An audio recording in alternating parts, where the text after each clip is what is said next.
Doctor Nadarajah Gopiram. நான் இலங்கை ஜாழ்ப்பாணத்திலிருந்து வரேன்.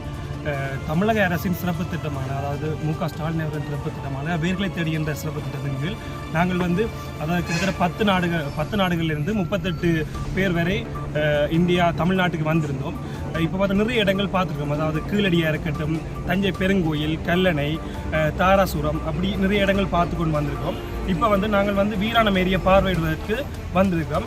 இது பராந்தக சோழ மன்னனால் கட்டப்பட்ட ஏரியாவும் மிக பழமையான ஏரியாவும். அதாவது இந்த வீராணம் ஏரியா என்ற திட்டங்கள் கிட்டத்தட்ட ஒரு மேக்ஸிமம் 1 லட்சம் ஏக்கர் வரையிலான விவசாய கிராமமாகவும் மக்கள் பயனிடக்கூடிய வகையில் தான் இந்த திட்டம் அமைஞ்சிருக்கு.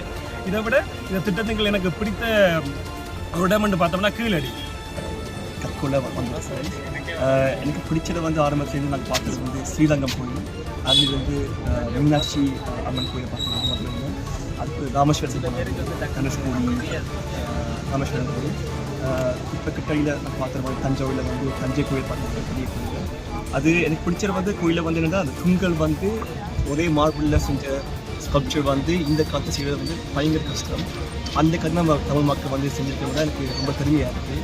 அந்த சிலை கலையை பார்க்கறதே எனக்கு அதிசயமாக பிடிச்ச விஷயமே அந்த தூண்கள் தான். அது பார்க்கறதுக்கு ஒரு நாள் கூடாது, நல்லா பிடிக்கும்.